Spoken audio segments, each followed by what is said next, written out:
Superbugs are a supersized dilemma. Stay tuned for a deep dive into the facts about antibiotic-resistant infections, or superbugs, with Christopher Whitman, Antimicrobial Stewardship Clinical Pharmacy Specialist at Infirmary Health.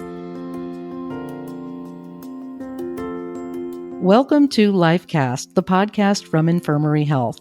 I'm Amanda Wild. Chris, thank you so much for being here to talk about superbugs. Thank you for having me, Amanda. You are an antimicrobial stewardship pharmacist. Can you unpack that title for us? Yes, I love this question, and I could probably spend the entire podcast trying to answer this. But our day-to-day activities vary significantly.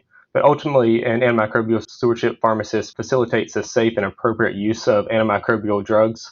So this includes antibacterial, antifungals, antivirals, even antiparasitic medications. So the job of an antimicrobial stewardship pharmacist is complex. It involves drug information, leadership, project management, education. That's education to our providers, nursing staff, to patients, families. It involves research, lab use evaluations, medication use evaluations, and much more. So I'm a team of 4. So we have 4 antimicrobial stewardship pharmacists here at Infirmary Health. I thought that title sounded really specialized, but it sounds like you have to have expertise in lots of areas. How do you look at superbugs? So superbugs, that's just the label for germs like bacteria, viruses, fungi that have developed the ability to essentially defeat modern medicine. They're tiny enough to escape and don't really have respect for geographic borders. They can hitch a ride on anyone and travel anywhere around the globe. So some common examples of these are big words like methicillin-resistant Staphylococcus aureus, also known as MRSA or MRSA.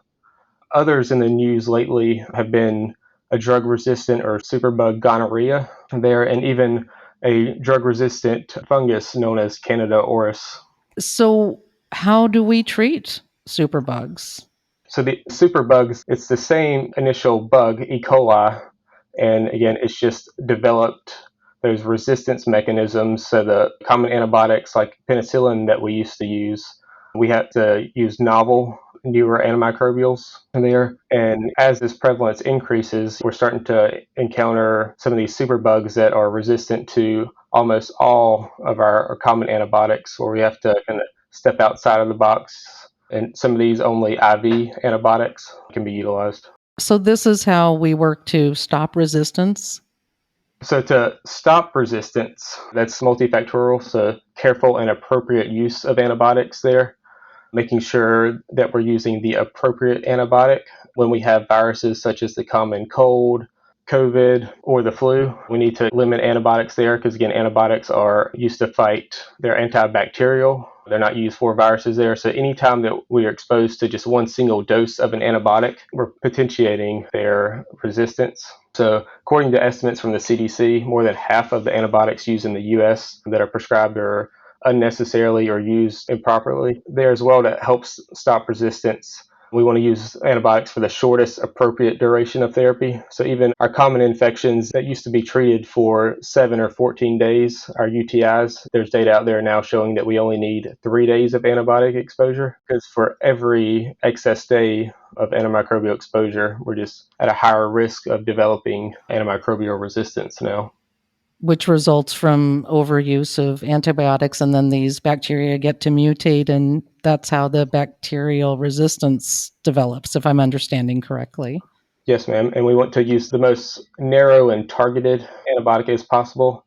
As we develop these new antibiotics that cover these multi-drug resistant organisms or superbugs, we don't want to use those for a simple infection that is susceptible to our penicillin. We want to narrow down and use a targeted therapy there. So how big of an issue is this, the impact of superbugs? So without effective antibiotics, the run-of-the-mill skin infection or urinary tract infection may become life-threatening within days. One of my favorite statistics is looking at penicillin. It was discovered roughly in the late 1920s, I believe 1928.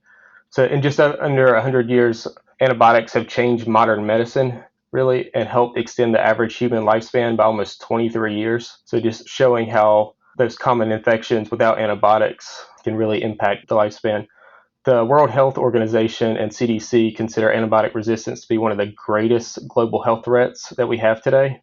Even the Presidential Advisory Council on Combating Antibiotic Resistance Bacteria was formed.